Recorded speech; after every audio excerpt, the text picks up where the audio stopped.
250 million years ago, Guadalupe Mountains National Park was underwater, a giant fossil reef in a vast ocean. Over time, the waters receded, the land shifted, and what once lay buried beneath the sea now towers into the sky. Brandon will climb the ancient jagged limestone of the Guadalupe-Peak Trail to the highest point in the park, 8,749 feet, the top of Texas.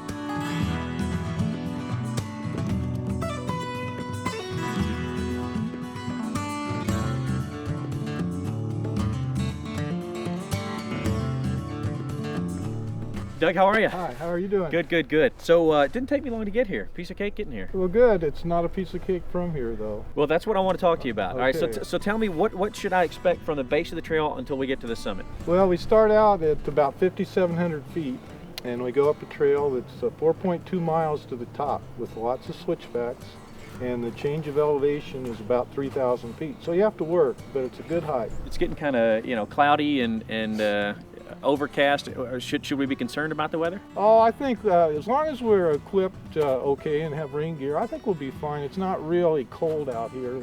The main thing we'd have to be concerned about is getting real wet and cold, and I probably wouldn't usually this time of year worry too much about lightning. We usually don't have. That's a big concern, but we'll cross that bridge when we get there if something happens. On the way up the mountain, I understand there's different types of ecosystems that I'm going to see on the way up. What am I going to see there? Well, the lower elevations, we're going to see a lot of desert plants, kind of a desert ecosystem, but we're going to gain elevation quickly. So we're going to be moving up into more of a forested area with pine trees. And then we're eventually, when we get to the top, we're actually above the trees, and it's a wide open spaces and one of the greatest views in Texas up there when we get on top. I have to tell you, I've been very thorough in my preparation for this thing, so I'm going to go get ready. I've got all my gear. I'm going to do it just like the olden days, like when this trail was started. Okay. And so I'm ready. So I'm going to go change real quick, and then we'll get moving. Sounds good. Cool. All right. What color would you like? We have brown, black. We have what we call a buttercup, which is like a yellow, something Buttercup like this. sounds durable. Oh my goodness. That's, And look that's at that. all natural. This is straight out of like a warrant video. I'm a stranger, I know. I'm a nice guy, though. I don't want to look odd. I'm from Texas. Look at me.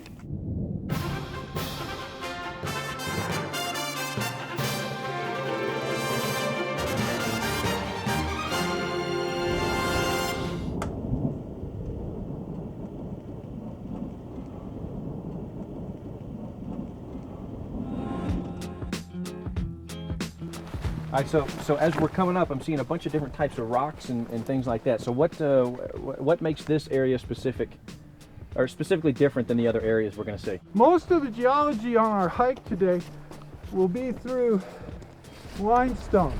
This area here, we're still pretty much in a desert ecosystem with a lot of plants that are desert related. A lot of these plants that we see along the side of the trail here that have the little sawtooth edges on them with a lot of leaves, those are yuccas, and that's a major desert plant. And sotals. Sotals are the ones with the jagged edges. But we're at such a steep area here, we're really gaining elevation quickly. So we're not staying very long in one certain ecosystem. You can see some cactus, some prickly pear, but pretty soon we'll be up in a forested area a lot quicker because we're gaining so much elevation.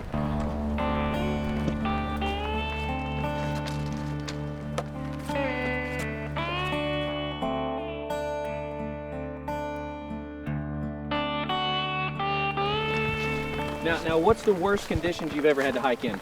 Well, today's pretty close. Really? Yeah, probably the worst is this kind of weather with lots of wind. That's the worst. You ever been scared you're going to blow right off the side of the mountain? Well, there's been times where I'm glad I weigh 210 pounds. It gets pretty, the winds can get gusty up here, 60, 70 miles per hour, and even higher. And there's been micro bursts of winds that are real rapid, high wind velocities that have actually blown over big trucks on the highway. No kidding. So that gives you an idea. Well, ahead of us is the notch where we're going to turn and go back in the forested area here in a little bit.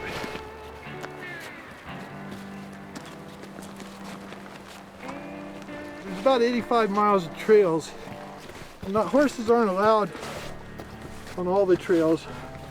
It's pretty rugged country for a horse. Yeah. We don't get a lot of horseback use here. I'll be honest with you. It's starting to feel like rugged country for me. Yeah, yeah. It's you have to work a little bit to get in the high country here. Well, this trip is making me realize I need to get in shape again. Yeah. And by again, I mean for the first time.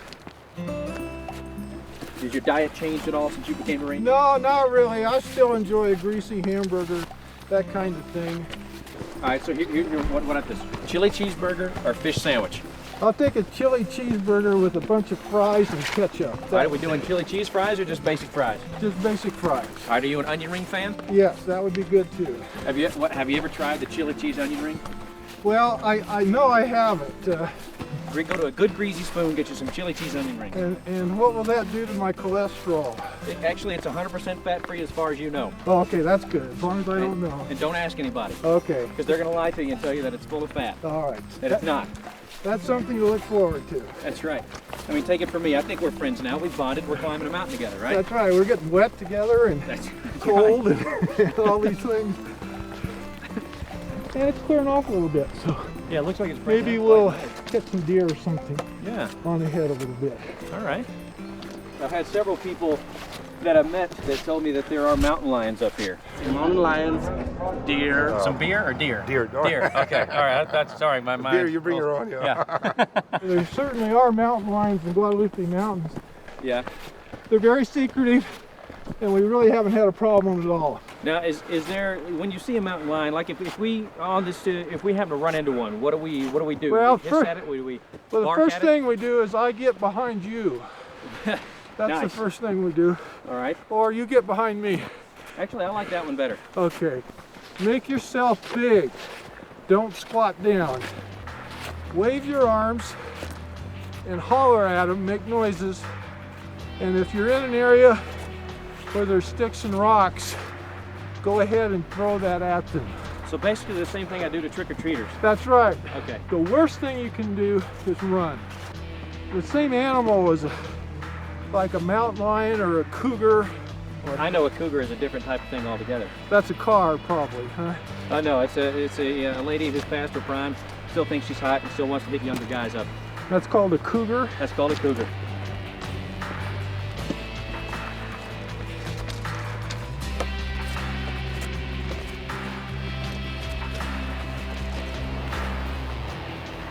You know, before we go to the top, I'm gonna take this off. It's starting to get hot. Yeah, we've had a wild day today. I tell you, going through a hailstorm, very few people do that, and the rain, and here we are above everything, and now it's just a beautiful day. It's like this a lot. You know, Yeah? things change quickly around here. You know, Getting those all- clouds, you mentioned earlier how those clouds look like a time lapse going Yeah. by because the wind's blowing them. It's really an amazing area here in terms of the weather and climate. Well, I mean, it's like basically I've experienced all seasons, every season in one hike. That's about right, yeah. Yeah, and it's amazing how it does that. This elevation change is part of the reason for that. Yeah, there was a while there I didn't know how much further we wanted to go, Oh, but I know, I'm glad we kept coming up Yeah. because it looks like it's going to be a nice day. Pretty nice bridge here, isn't it? Yeah. He's really sturdy. Yeah, this was a very precarious place here, so when they were putting in the trail to make it safer, it's really a nice piece of work here, but they had to put in this bridge so horses and folks could get by here reasonably safe. Well, I imagine they had to bring all this stuff up. Yeah, then, it huh? was a lot of work. Whoever did that, it was Park Service workers years ago. They certainly did a nice job. Yeah, yeah. But you can see how steep it drops off here, Yeah. so they needed that kind of bridge. Well, Brandon, this is kind of an unusual thing here. A lot of people would walk right by this and not really think much about it. You see where there's kind of a ring of rocks here with the pit in the middle? Mm-hmm. Well, this is actually a cooking pit that the Indians made, the Apache Indians made. It's called a midden ring. A midden ring? Midden ring. Also another name for it is mescal pit. What they would do, they would harvest agave and they would put it in the middle there and cook it, and the rock ring would help hold the heat in. And the agave actually was one of the main foods for the Apaches. They were called the Mescalero Apaches, and the food source from the agave was called mezcal, so they actually got their name from what they ate. Okay, so with the agave and the mezcal, is that where the tequila comes from, and the That's mezcal right. that you get in Mexico? That's exactly right. It's the same kind of plant. The agave plant, a lot of that's harvested further south in Mexico, but it's exactly the same kind of plant. I like that plant.